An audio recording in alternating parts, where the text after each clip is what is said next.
Welcome to this explainer. Okay, we're going to just dive right in today because we are looking at the fascinating psychology behind a mystery you've probably noticed in your own life.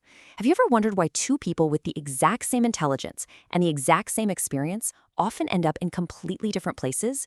One becomes this highly respected CEO, while the other just kind of flies under the radar? Well, today we're going to unpack exactly why that happens. So, what actually determines your success? It's totally natural to assume that your salary, your leadership potential, your overall future, that all of that is dictated by your technical knowledge. The common logic is, if you just know more, you're going to achieve more, right? But interestingly enough, the data and the psychology tell a very different story. The truth is, your success relies way less on your degree and your raw knowledge, and vastly more on your ability to master the science of communication and influence. We're not just talking about the art of talking here. This is literally the science of shaping human minds. To break this all down, here's our roadmap for this explainer. We're going to start with the biggest communication myth, look at the equation for influence, diagnose why your communication might be breaking down, explore the 7 psychological layers, and then we'll wrap up with a super practical daily routine. All right, let's kick things off with part 1, the absolute biggest communication myth. There's this saying, people feel you before they understand you. And if you really think about it, it makes total sense. People don't actually hear your words first. They experience your energy, they're reading your body language, and they're feeling out your intentions. Only after all of that do they process your words. The words are really just the vehicle carrying that psychological experience. This is exactly why some people can speak beautifully but completely fail to influence anyone, while others use super simple language and are trusted instantly. Basically, influence is emotional way before it's logical. Which brings us right into part 2, the equation for influence. So this complex art of influence actually breaks down into 4 actionable psychological pillars. It's often called the Psychotech communication equation. True influence is simply the sum of clarity, credibility, connection, and consistency. Let's look at how each of these actually function in the real world. First up, clarity. You know the phrase, confused people create confused communication? It's so true. Before you even speak, you have to ask yourself exactly what you want the other person to understand. Throwing 10 complicated ideas at someone guarantees you're going to lose them. It's kind of like trying to catch 10 tennis balls thrown at you all at once. You drop all of them. One clear, targeted idea is always going to win. Next is credibility. And here's a somewhat wild truth. People believe people long before they believe information. It literally doesn't matter how great your vocabulary is. If your integrity and your actions don't match your words, your influence just drops to 0. At the end of the day, your life communicates way louder than your voice ever could. Moving on to connection. The golden rule here is that people really don't care how much you know until they know how much you care.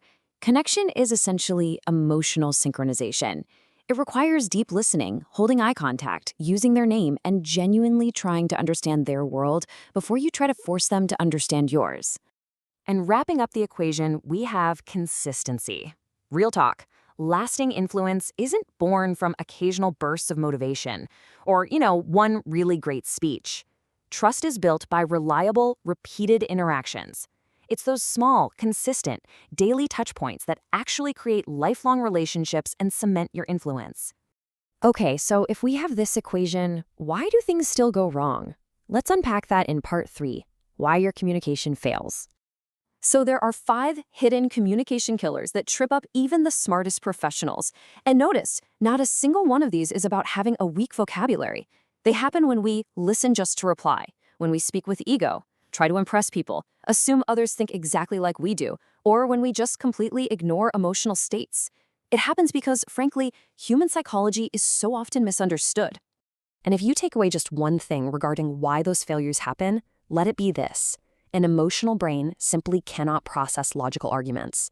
If someone is upset or defensive or stressed out, trying to use pure logic before connecting emotionally is going to fail. Every single time. You absolutely have to connect emotionally first and then communicate logically. So, how do we make sure we do that? That takes us to part 4, the 7 psychological layers. Think of this like building a foundation. Every conversation begins internally and scales upward. It starts at the base with self-awareness, just knowing your own inner state. Then emotional regulation, managing those feelings before you even open your mouth.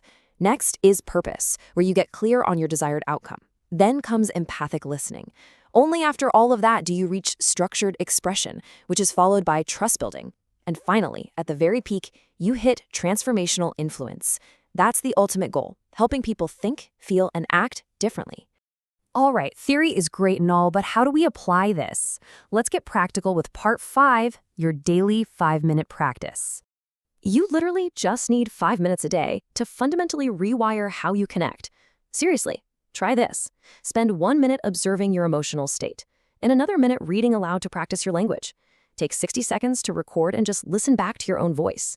Dedicate 1 full minute to listening to someone without interrupting them at all. And finally, take 1 minute to reflect. Did you create clarity or confusion today? Do this, and in a year, people are going to wonder what changed about you. Because ultimately, and this is super profound, communication is not just the transfer of words. It is the transfer of consciousness. The world doesn't just reward the smartest people in the room. It rewards those who can seamlessly transfer their consciousness, connect deeply with others, and communicate ideas that inspire real, tangible action. So, I'll leave you with this question to ponder as you step back into your day. Which of the 7 psychological layers are you going to practice today? Whether it's self-awareness, empathic listening, or structuring your expression. Mastering just one of these layers is the very first step toward transforming your influence and ultimately your life. Thanks so much for joining me for this explainer.